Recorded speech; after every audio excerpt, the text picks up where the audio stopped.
Indonesia memiliki masalah serius dengan sampah. Banyak dari sampah kantong plastik tidak sampai ke tempat pembuangan sampah dan hanya sedikit yang didaur ulang sehingga banyak sampah kantong plastik berakhir di saluran air, sungai sampai akhirnya ke laut. Berdasarkan data Bank Dunia pada tahun 2018, sekitar 300 juta ton plastik diproduksi setiap tahunnya dan saat ini sekitar 150 juta ton plastik mencemari lautan dunia dan tragisnya Indonesia menjadi negara pencemar kedua terbesar di dunia setelah Tiongkok. Diperkirakan Indonesia menyumbang 0,48 hingga 1,29 juta ton metrik sampah plastik per tahun ke laut. Dan untuk membahasnya sudah bergabung bersama kami Alwe Dohong, Wakil Menteri Lingkungan Hidup dan Kehutanan Republik Indonesia. Saya sapa dulu. Selamat sore Pak Wamen. Selamat sore Mbak. Ya baik, kemudian ada Mas Reza Cordova, ini peneliti Pusat Riset Oseanografi BRIN, dan juga Rahmat Hidayat, Wakil Ketua Umum Gabungan Pengusaha Makanan dan Minuman Seluruh Indonesia atau GAPMI, bidang kebijakan publik dan hubungan antar lembaga. Halo, selamat sore Bapak-bapak. Selamat sore. Selamat sore. Ya, pertama kali saya akan coba tanya ke Mas Reza. Mas Reza, apa hasil riset terbaru BRIN soal penggunaan kantong plastik di Indonesia dan ini terkait dengan sampah plastik yang tidak bisa terurai dan kemudian akhirnya menuju ke laut begitu? Baik, terima kasih banyak. Terkait dengan sampah plastik yang kami temukan saat ini, berdasarkan dari hasil pengamatan kami itu sekitar 290.000 ton sampai 590.000 ton sampah plastik yang bocor ke laut dari kegiatan masyarakat Indonesia, yaitu dari kegiatan yang ada di darat dan kegiatan di laut. Dan kemudian berdasarkan dari hasil kajian kami, data-data yang ada tersebut memang kantong plastik menjadi salah satu top 10, kemudian plastik sachet, kemudian termasuk dari ada botol plastik, kemudian kartu plastik, kemudian ditambah lagi puntung rokok, itu merupakan salah satu dari top 10 begitu. Nah, ternyata memang kalau berdasarkan dari hasil yang kami kaji, itu lebih banyak sampah yang tidak bisa, yang bukan tidak bisa, tapi yang sebenarnya bisa sangat berpotensi untuk didaur ulang, tetapi itu banyak ditemukan di luar Pulau Jawa. Hal ini kan kita ketahui ya, karena memang pusat recycle dari Indonesia itu ada di Pulau Jawa itu sendiri. Memang dari 150 juta orang dari 270 juta orang masyarakat Indonesia itu tinggalnya di satu Pulau Jawa gitu. Dan memang ini jadi satu tantangan buat kita. Nah, di satu sisi lain, sekarang kami sedang melakukan penelitian dari Indonesia, mulai dari Sumatera, Kalimantan, Jawa, Sulawesi hingga Papua. Kami kebetulan sekarang ada di posisi di Nusa Tenggara Timur yang memang karakter sampahnya ini unik gitu. Di luar Pulau Jawa, sampah botol itu justru lebih banyak daripada sampah plastik sachet. Bukan berarti plastik sachet jauh ya, tetapi jumlahnya itu memang relatif kok lebih agak terkejar gitu. Jadi memang ini menjadi satu tantangan kalau menurut kami ya. Kita kayaknya harus meningkatkan recycling di luar Pulau Jawa itu sendiri gitu. Nah, kebetulan kalau di sini ada Pak Wamen, kemudian di sini tentu saja ada Pak Rahmat Hidayat yang beliau berdua sangat saya hormati sekali. Ayo kita tingkatkan recycling supaya bisa mengurangi sampah plastik yang nanti kemudian akan bocor ke laut. Seperti itu. Baik, ternyata kantong plastik ini menjadi salah satu item dari top 10 yang ditemukan oleh BRIN yang kemudian ada di laut. Saya mau ke Pak Wamen. Pak Wamen, ini masalah isu soal kantong plastik ini selalu kita bahas hampir setiap hari, setiap tahun. Apa saja kemudian regulasi yang telah dikeluarkan oleh Kementerian Anda untuk mengatasi sebenarnya masalah kantong plastik, karena sepertinya ini menjadi isu yang cukup seksi. Baik, terima kasih ya Mbak. Jadi memang kalau kita bicara regulasi, sudah banyak regulasi yang dihasilkan oleh pemerintah dalam rangka mengatasi persoalan sampah umumnya ya, termasuk di dalamnya adalah plastik. Nah, kita sudah punya Undang-Undang 18 tahun 2008 tentang pengelolaan sampah, kemudian Peraturan Presiden 97 tahun 2017 tentang kebijakan dan strategi nasional pengelolaan sampah rumah tangga dan sampah sejenis rumah tangga, di mana di dalam Perpres 97 2017 ini kita bertekad untuk mengurangi sampah kita sampai 30% dan menangani sampai 70% di tahun 2025 nanti. Sampai 2021 ada 31 dari 34 provinsi yang sebetulnya sudah memiliki Jakstrada, namanya kebijakan dan strategi daerah, atau lebih kurang 91,18%. Sementara untuk kabupaten sudah ada 434 kabupaten kota dari 514 kabupaten kota atau sekitar 84,44% yang punya Jakstrada. Kemudian terkait khusus sebetulnya yang berkaitan dengan sampah plastik ini, juga ada peraturan Menteri Lingkungan Hidup nomor 75 tahun 2019 tentang peta jalan pengurangan sampah oleh produsen, di mana di dalam Permen 75 2019 ini kita bertekad pada 1 Januari tahun 2030 nanti sudah phasing out atau phasing down penggunaan single use plastik, ya, khususnya tiga item, yaitu kantong plastik sekali pakai, kemudian plastik straw, dan juga styrofoam. Jadi ini aturan-aturan yang sebetulnya sudah bagus untuk kita tetapkan, ya, begitu Mbak. Kalau bicara soal tadi ada single straw, kemudian juga kantong plastik sekali pakai, saya juga harus tanya ini ke Pak Rahmat Hidayat, ini asosiasi yang membidangi soal bisnis makanan dan minuman. Sebenarnya bagaimana para pengusaha ini menanggapi regulasi mengenai penggunaan plastik ramah lingkungan? Karena kita tahu bahwa kalau makan di take away begitu selalu ada sampah plastiknya. Bagaimana memastikan bahwa ini sejalan dengan regulasi yang diatur oleh pemerintah? Baik, terima kasih Mbak. Selamat sore Pak Wamen dan Pak Reza. Jadi kita dari sisi pelaku usaha mendukung ya bahwa Indonesia ini harus bersih. Jadi bahwa sampah ataupun sampah di Indonesia harus dikelola dengan baik, lebih baik. Jadi dari sisi kita pelaku usaha, kita benar-benar memegang teguh prinsip 3R itu. Yang itu adalah yang namanya reduce, reuse, dan cycle. Jadi setiap inovasi, setiap kita melakukan pengembangan produk, setiap kita ingin meluncurkan suatu produk di pasar, kita selalu berpedoman pada prinsip 3R itu. Jadi kita selalu mengusahakan mencari kemasan yang harus bisa didaur ulang 100% sedapat mungkin. Kita sedapat mungkin melakukan pengurangan. Dan juga jauh mungkin kita akan mencari apa yang bisa dilakukan untuk menggunakan ulang ya, kemasan kita. Dan jadi secara garis besar adalah pelaku industri, terutama makanan dan minuman, kita punya visi untuk mewujudkan yang namanya circular economy. Artinya apa? Artinya dalam hal kemasan, kita ingin kemasan kita ini setelah kita pakai, ini bisa kita kolek kembali, kemudian kita daur ulang dan dia bisa menjadi kemasan kembali. Nah, ini yang merupakan salah satu perwujudan dari circular economy.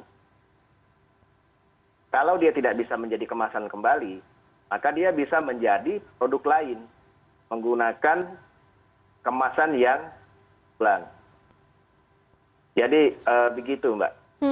Pak Rahmat, tapi apakah ini kan mengingat harus ada komitmen ya, baik dari asosiasi, kemudian dari para pelaku bisnis makanan dan minuman soal bagaimana tadi Anda menyebutkan ada 3R begitu. Bagaimana Anda memastikan bahwa pelaku industri makanan dan minuman yang ada di bawah GAPMI melakukan hal tersebut? Kita asosiasi, prinsipnya di dalam organisasi kita itu kita selalu memberikan sosialisasi ya, memberikan pemberitahuan, memberikan pemahaman kepada para anggota kita, dan juga kita bersama-sama tentu juga dengan berbagai stakeholder melakukan kampanye kepada masyarakat. Kenapa? Karena produksi kita setelah dikonsum oleh masyarakat itu kan berakhir di tangan dari masyarakat, dari konsumen. Itu untuk kemasan yang sifatnya kali pakai ya. Akhir hidupnya itu ada di tangan konsumen. Nah, jadi di tangan konsumen inilah titik kunci awal. Kalau konsumen itu membuang sampahnya dengan bijak, maka kerjaan itu akan menjadi sangat-sangat dibantu. Tapi kalau konsumen tidak bijak, dia buang itu tidak bijaksana, dia buang sembarangan, dia buang katakanlah ke saluran air, ya, itu kemudian hanyut ke sungai, kemudian hanyut ke laut.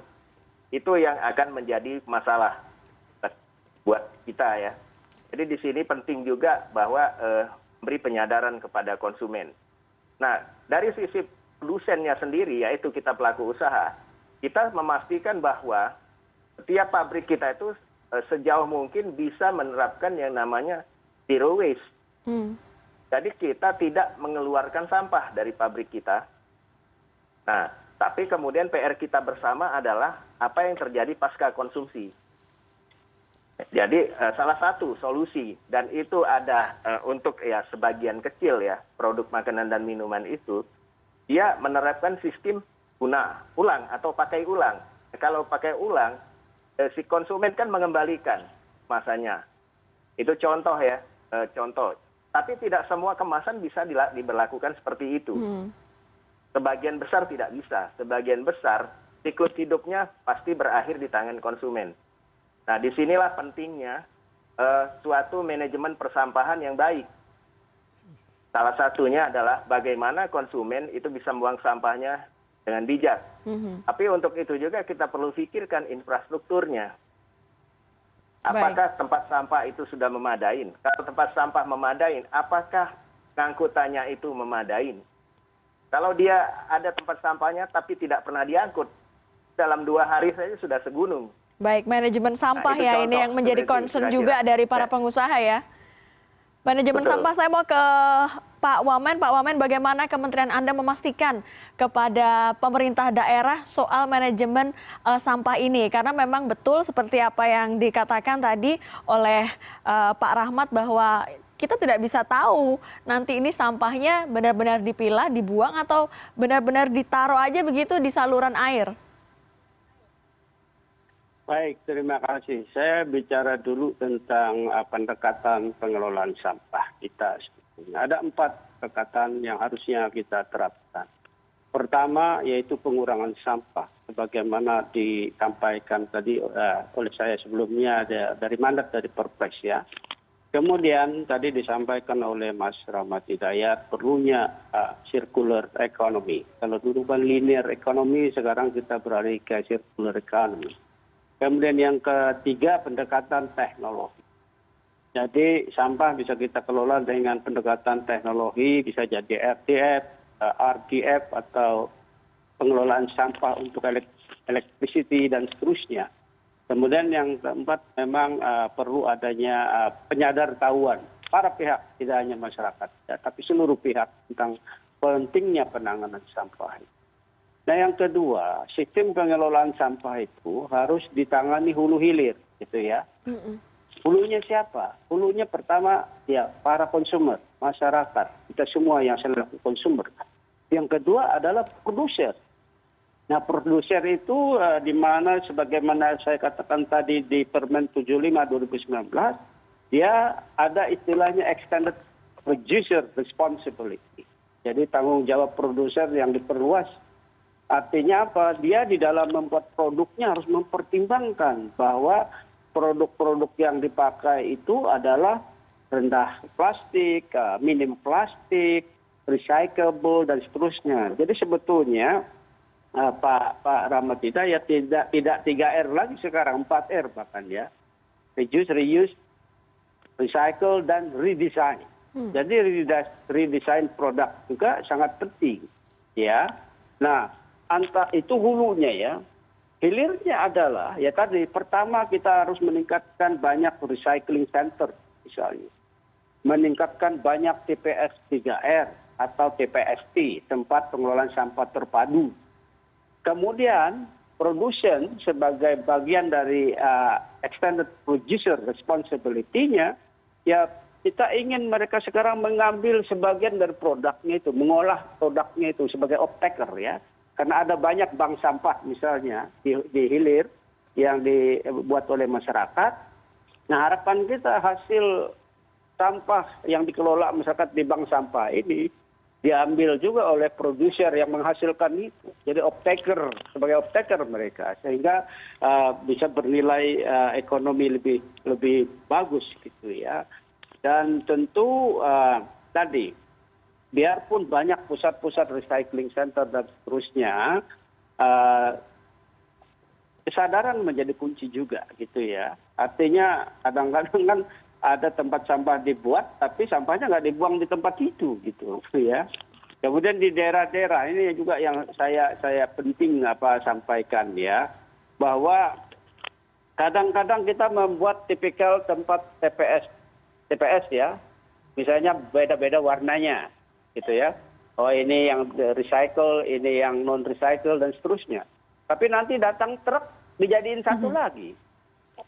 Kan jadi ngelompok satu lagi. Jadi betul-betul sebetulnya manajemen sampahnya itu dari koleksi, pemilahan, pengumpulan, sampai pengangkutan, sampai di tempat akhirnya, katakanlah di TPST atau TPS 3R, harus tetap terpilah sampah ini, bukan dicampur balik gitu loh. Ini hanya kelemahan kita karena tadi manajemennya tidak komprehensif ya, dari hulu hilir gitu secara terintegrasi. Itu yang harus kita pikirkan ke depan.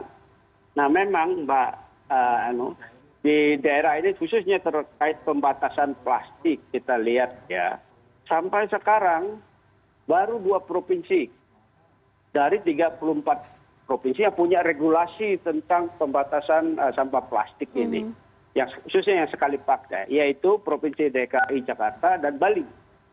Bayangkan itu baru 5,88%. Nah ada 33 provinsi lain yang belum punya regulasi tentang itu. Kemudian dari 514 kabupaten kota, baru 80 kabupaten kota yang punya regulasi tentang itu, atau sekitar 15,56%. Nah ini positif progres sebetulnya, karena kita mengintroduksi regulasi pembatasan sampah plastik ini kan sejak 2016.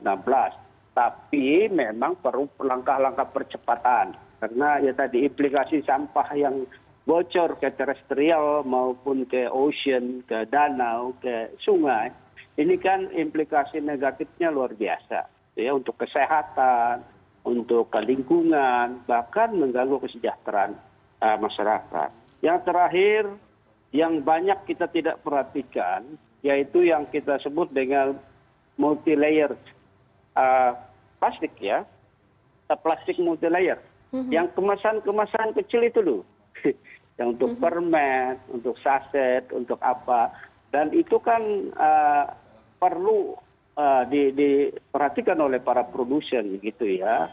Kalau bisa menggunakan kemasan yang tadi yang bisa degradable di lingkungan gitu ya, bahkan bisa dimakan langsung mungkin, siapa tahu ke depan ada teknologi seperti itu, karena yang multi layer ini yang penanganannya agak sulit ya, bahkan ada banyak tidak banyak pihak swasta yang tertarik mengelola sampah multi layer seperti itu gitu ya. Nah ini kita dorong ke depan supaya itu juga dilakukan ya. Begitu Mbak. Baik, menarik ini kemasan multilayer ini menjadi salah satu problem juga, menghasilkan sampah juga. Multilayer dalam hal ini adalah soal makanan dan minuman. Saya mau ke Pak Rahmat, bagaimana Pak tantangannya ini kalau bisa tempatnya yang ramah lingkungan, kalau bisa langsung bisa dimakan begitu tempatnya?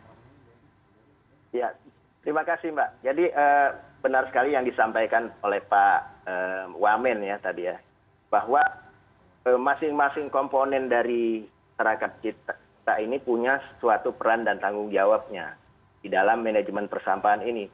Dan itu persis direkam, itu persis dicatat oleh Undang-Undang 18 tahun 2008. Bahwa manajemen persampahan kita ini adalah suatu ekosistem. Di dalamnya ada subsistem-subsistem. Katakanlah di dalamnya ada produsen. Produsen ini punya tanggung jawab. Kita harus memastikan menerapkan prinsip 3R plus R lagi tadi yang disampaikan oleh Pak Wamen ya, desain. Setuju sekali itu Pak. Terus kemudian ada komponen yang lain, misalkan dalam hal ini masyarakat, itu ditulis di dalam undang-undang. Masyarakat ini perannya apa? Perannya adalah tidak membuang sampah sembarangan. Itu pakai kata-kata saya ya. Kata-kata undang-undangnya lebih cantik dari itu. Terus kemudian ada peran pemerintah di sini. Peran pemerintah adalah menyediakan infrastruktur. Apa itu infrastruktur? Yaitu tempat penampungan sampahnya, pengangkutannya gitu ya. Nah memang masalah terbesar sampah kita ini adalah masalah collection-nya, pengumpulannya. Jadi kenapa? Karena ya tadi tidak dibuang dengan bijak. Nah tidak dibuang dengan bijak banyak faktor. Ya sederhananya begini, tidak ada tempat yang memadai untuk membuangnya. Ada tempat memadai tapi tidak ada pengangkutan yang memadai, gitu ya. Atau itu sudah kita penuhin tapi ada next step-nya adalah pemilahannya, gitu loh. Tapi kalau nanti tadi disampaikan oleh Pak Wamen, punya sebenarnya senjata satu lagi, yaitu teknologi. Nah, teknologi sangat banyak. Jadi misalkanlah plastikisasi, plastik multilayer. Kalau manajemen persampahan kita nanti sudah semakin baik, plastikisasi multilayer ini kan seharusnya tidak dibuang ke alam, tapi dibuang dengan bijaksana. Dan kemudian diangkut. Nah, nanti dia setelah masuk collection center, dia bisa salah satunya R1 lagi tuh Pak Wamen. Saya pinjam dari Asosiasi Industri Plastik, namanya recover. Plastik itu bisa ditarik lagi bahan bakunya, yaitu dengan cara salah satunya teknologi pyrolysis. Nanti dia akan keluar metalnya kalau multilayer. Metalnya bisa diambil, kemudian komponen polimernya itu bisa diambil lagi hidrokarbonnya, jadi BBM. Jadi seperti itu. Jadi sebenarnya kalau kita bisa memecahkan simpul terbesar, yaitu collection, maka mudah-mudahan masalah sampah ini akan semakin tertangani dengan baik. Kita ambil contoh negara yang sudah cukup lebih baik daripada kita. Misalkan Jepang, misalkan Eropa Barat, atau Amerika Serikat, atau Singapura. Mereka sudah mencapai titik itu jauh lebih baik daripada kita. Ya, jadi itu yang kita harus kejar di situ. Ya contohnya saja kesadaran di tingkat individunya kan di sana kan membuang sampah sembarangan itu kan aib. Yeah. Aib itu kenapa? Karena terpaksa atau sukarela. Karena ada ancaman hukuman berat kalau seorang individu membuang sampah sembarangan. Misalkan di Jepang atau di Singapura. Tapi kalau di Indonesia nggak ada masalah individu apapun membuang sampah sembarangan. Jadi itu salah satu juga ya faktor yang harus kita pikirkan bersama. Baik. Termasuk juga perusahaan. Saya setuju dengan Pak Wamen, perusahaan juga harus disiplin. Dia harus bukan option, boleh menyampah. Produsen tidak boleh menyampah. Itu zero tolerance produsen. Baik. Kenapa? Sangat gampang mengawasinya. Baik, intinya lagi, warga dan juga ini yang perusahaan. super kompleks. Baik, Ya. warga dan perusahaan atau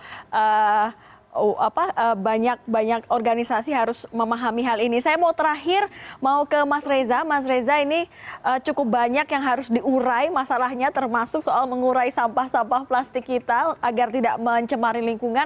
Terakhir, rekomendasi dari BRIN seperti apa untuk setidaknya memberikan gambaran kepada masyarakat untuk lebih peduli lagi soal membuang sampah? Baik, terima kasih. Terkait dengan saran, tadi pertama Pak Wamen kemudian Pak Rahmat sudah menyebutkan dari tingkat regulasinya seperti apa, kemudian dari tingkat secara produsen seperti apa. Tetapi di sini yang perlu digarisbawahi adalah sejak adanya undang-undang terkait dengan otonomi daerah, pengelolaan sampah itu dikelola full oleh daerah.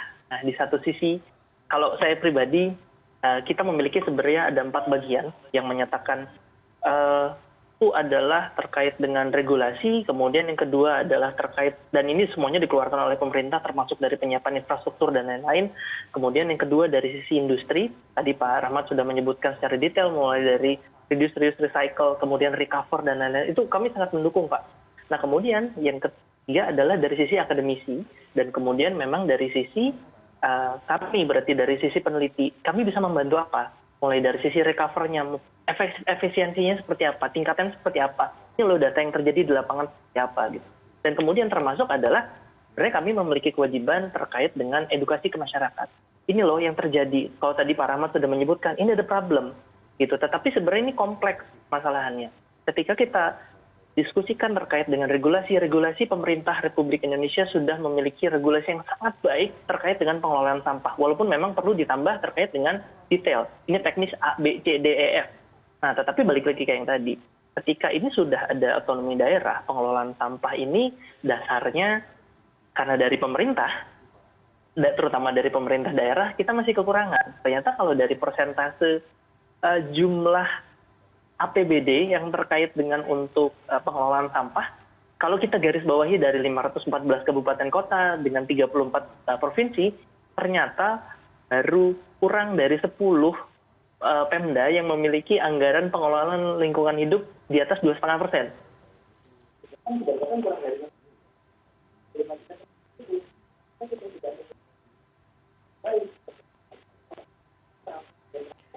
Baik, nampaknya ada problem komunikasi dengan Mas Reza Cordova, peneliti Pusat Riset Oceanografi dari BRIN, soal rekomendasi dari para peneliti di BRIN soal bagaimana manajemen sampah ini tentunya tidak hanya dari pemerintah pusat, dari pemerintah daerah juga yang sudah saat ini mengelola sampahnya sendiri. Terima kasih para narasumber sudah bergabung bersama kami. Ada Pak Rahmat Hidayat, Wakil Ketua Umum GAPMI Bidang Kebijakan Publik dan Hubungan. Baik. Silahkan Pak Wamen. Komen satu tadi yang disampaikan oleh Mas Reza ya. Jadi memang kelola sampah ini menjadi sudah tugas wajib pemerintah daerah. Tapi persoalannya belum menjadi bagian dari pelayanan dasar. Makanya itu regulasinya harusnya dirubah juga gitu loh.